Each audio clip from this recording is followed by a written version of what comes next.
Ais. Apa kabarnya? Semoga teman-teman selalu ada dalam kondisi yang baik ya. Senang bertemu lagi dalam acara Ais Podcast bersama saya Pendeta Hariman Andri Patiana Kota. Hari ini teman-teman saya kedatangan seorang tamu istimewa ya. Seorang yang baru saja belum lama ya, dikukuhkan sebagai seorang guru besar ya, profesor dalam bidang manajemen keuangan ya. Kita perkenalan dengan Profesor Dr. Benny Budiawan Candrasa ya, Candrasa ya, nggak salah saya ya. Oke. Selamat datang Prof Benny di acara Ais Podcast. Terima kasih atas undangannya dan juga sambutannya yang demikian hangat. Senang sekali bisa ikut mengisi acara ini.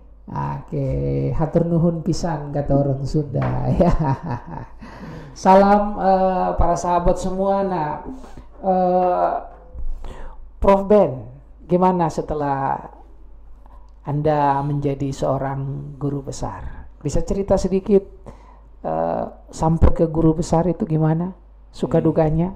Ya, tentu ini sebuah perjalanan panjang. Karena saya penggemar lagu The Beatles, saya teringat judul lagu The Long and Winding Road. Dan itu betul-betul terjadi ya. Jadi apa yang mau kita tuju ini tidak selalu bisa garis lurus, tapi perlu perjuangan dan tentu saja perlu bantuan orang-orang. Dan yang terutama sekali adalah saya bisa merasakan ketika saya menggunakan kekuatan dari sendiri, itu saya dihempaskan. Namun ketika saya sudah terhempas dan saya berserah, sepenuhnya berserah pada Tuhan, dan Tuhan menolong. Artinya ya ini bukan satu yang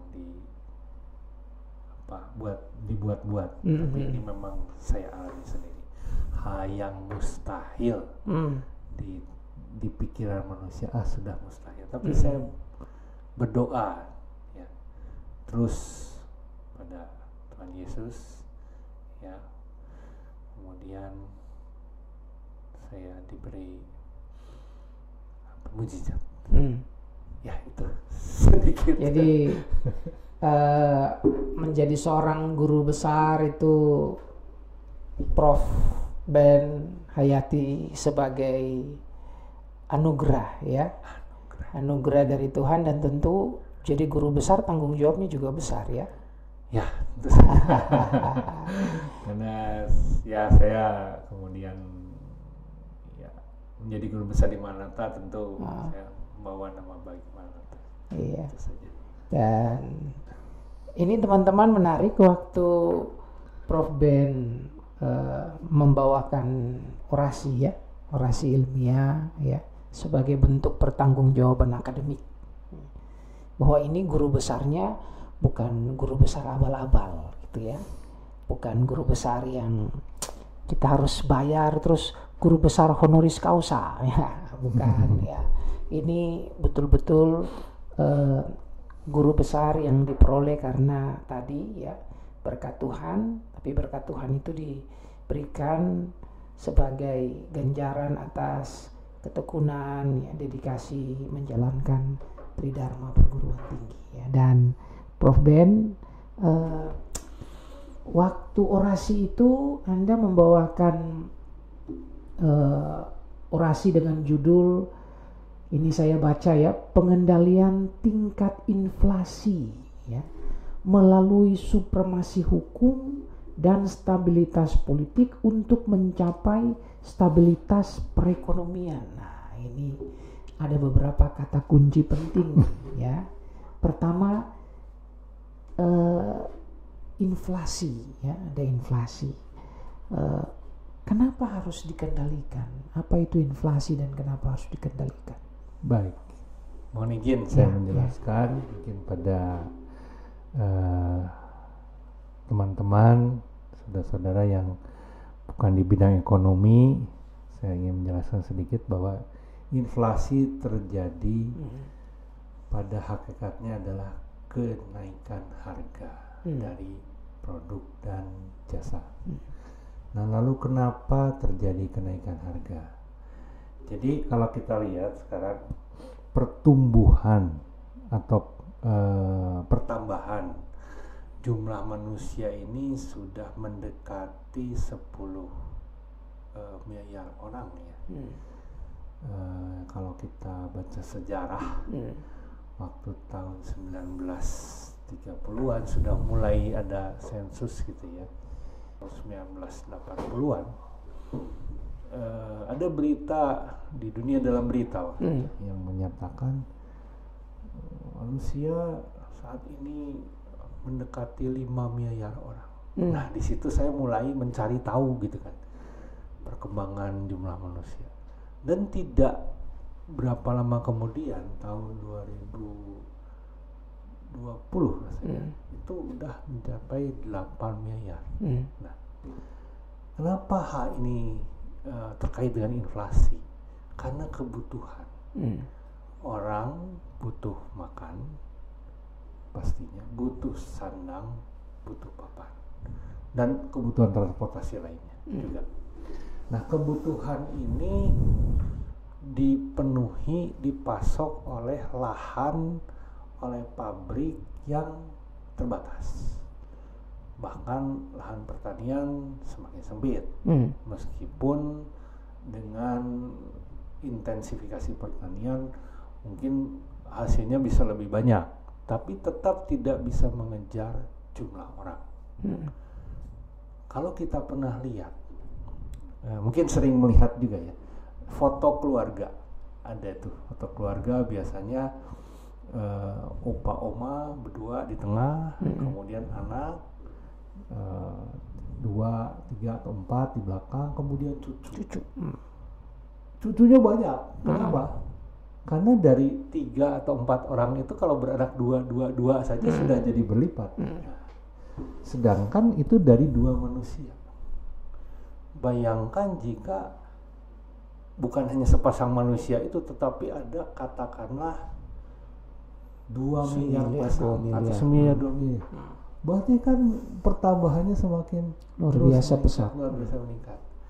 Nah, maka dari itu memang di dalam ekonomi dikenal bahwa pertambahan jumlah manusia itu dihitung berdasarkan deret ukur, kemudian dia eksponensial maksudnya.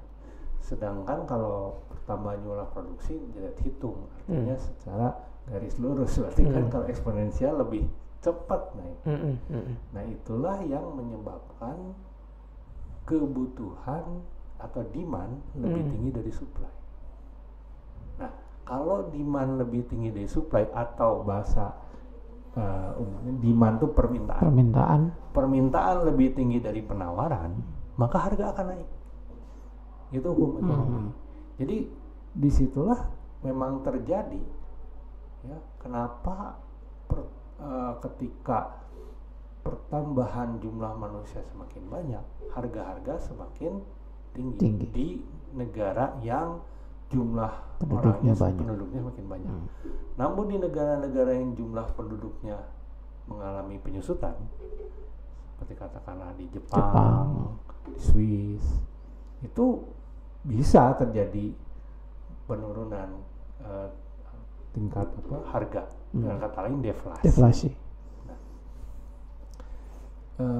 yaitu tadi. Nah, mungkin pertanyaan selanjutnya, apakah inflasi dan deflasi gimana gitu kan? Mana lebih bahaya, inflasi atau deflasi? Sebetulnya lebih berbahaya deflasi, karena kalau deflasi berarti tidak ada peningkatan permintaan. Dengan demikian harga turun. Nah, sekarang apakah ada pengusaha atau pedagang yang mau berinvestasi kalau harganya terus turun? Misalnya saya pedagang, saya beli barang harga 1 juta sekarang. Pas mau dijual minggu depan harga di pasaran 950, rugi dong saya. Rugi, betul. Saya jual daripada turun terus. Akhirnya kemudian kalau itu berulang, kalau itu sekali sih mungkin saya masih ambil, tapi kalau itu berulang kan, aduh ini udah makin turun gitu kan. Nah itu yang terjadi pada pengusaha-pengusaha di Jepang, yang kemudian mereka lebih memilih pindah ke negara-negara yang beroperasi, negara-negara yang tingkat inflasinya tinggi, terjaga, tetap ada, tetapi tidak terlalu tinggi. Tadi pertanyaan Pak Pendeta adalah kenapa tingkat inflasi harus dijaga? Karena inflasi itu juga bisa menyebabkan berbagai hal.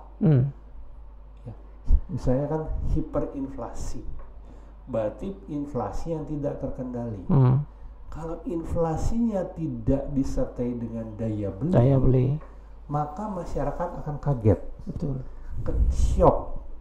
Kalau masyarakat udah kaget, tidak bisa memenuhi kebutuhannya, kemudian terjadi apa? Ras di pasaran. Oh, ini bakal naik. Kita ingat waktu tahun 97-98 mungkin waktu itu ya.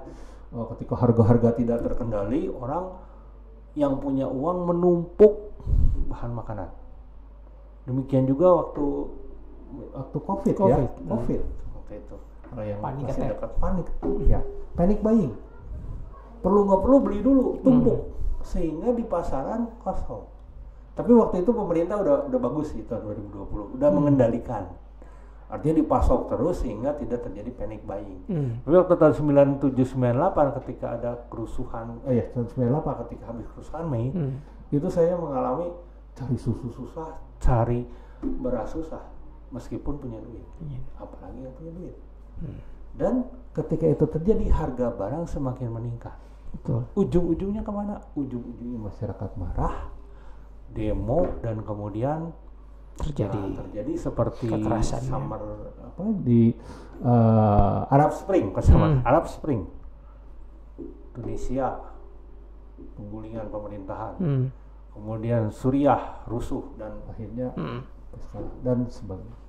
Itu kenapa inflasi harus dikendalikan. Nah, angkanya berapa gitu?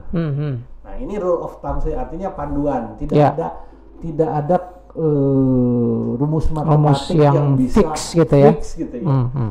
Tapi memang para ekonom melakukan kesepakatan tanda kutip bahwa inflasi yang baik itu yang di bawah 10%. Di bawah 10%. 10% per tahun. Artinya kalau meningkat sampai 8%, 9%, ada pertumbuhan. Tapi tidak terlalu di atas 10%, ini berarti hiperinflasi. Mulai mendekati hiperinflasi. Kalau hiperinflasi mungkin sampai 40, 50, 60%. Itu pernah terjadi di negara kita ya masa-masa sebelum tahun 1966 ya, 1965, 1966 saya pernah baca itu mengalami 300% dan sebagainya.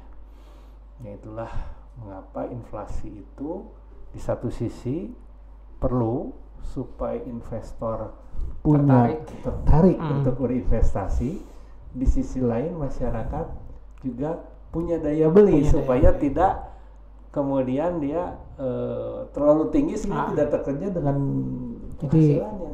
Harus tercipta keseimbangan ya. Seperti ini mungkin, seperti kita mengendalikan mobil. Kan gas. Kalau terlalu cepat susah mengendalikan, bisa nubruk. Terlalu lambat atau malah mundur, ditabrak. Membahayakan. Begitu Pak Pendeta. Jadi memang harus dikendalikan supaya inflasi itu naik, tapi juga daya beli dari masyarakat betul, juga naik. Betul. Nah, ini yang Pak Aben sampaikan dalam orasi itu, untuk mengendalikan inflasi ternyata nggak hanya urusan ekonomi semata, tapi juga terkait dengan supremasi hukum dan stabilitas politik. Betul. Nah, ini korelasinya tuh seperti apa? Mungkin baik. Prof Ben bisa sampaikan ini ke teman-teman. Ya, ya, oke, baik Pak Pendeta.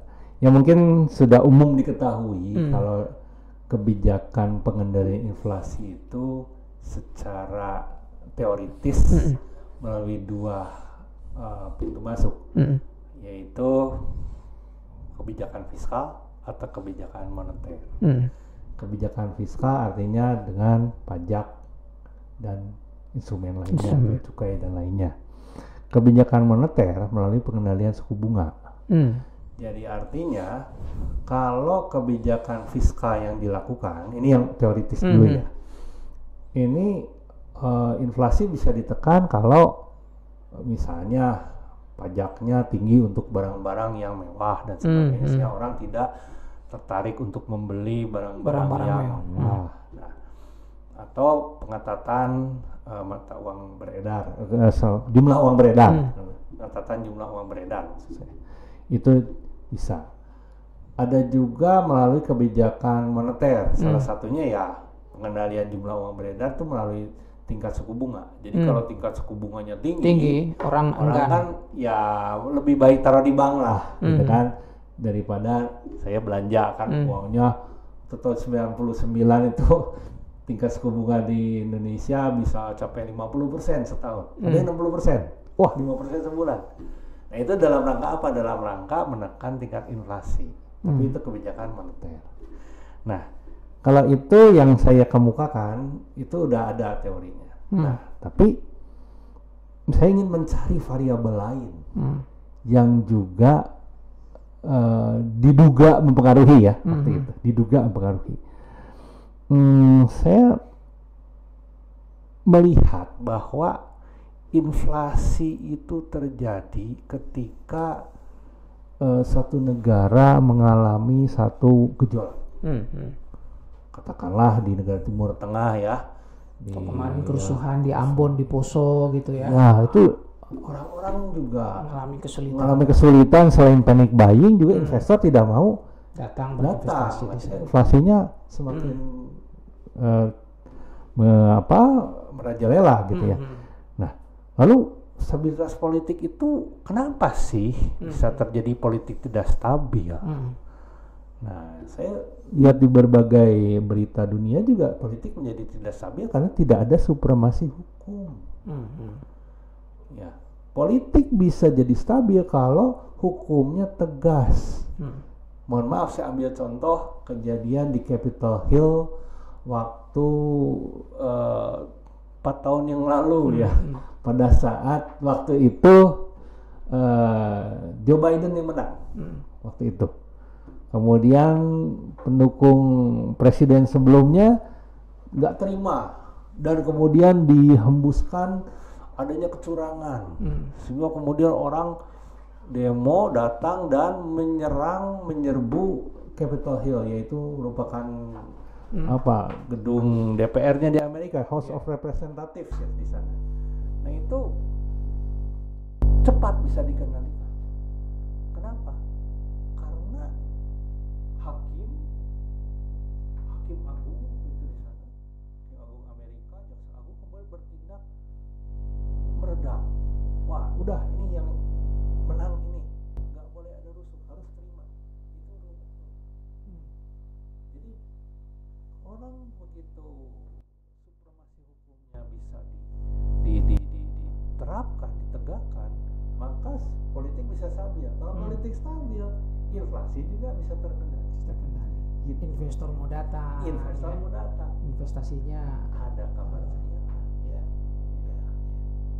Jadi artinya stabilitas ekonomi itu tidak hanya ditentukan oleh misalnya kebijakan moneter, kebijakan fiskal gitu ya. Tapi ternyata ada bidang lain yang turut mempengaruhi ya. Supremasi hukum, stabilitas politik. Betul. Ya. Dan itu yang diingatkan oleh Prof Ben. Satu lagi Pak, ya. Pengendalian terhadap korupsi. Nah ini terkait dengan rule of law. Betul. Jadi dalam orasi ilmiah saya juga ada itu.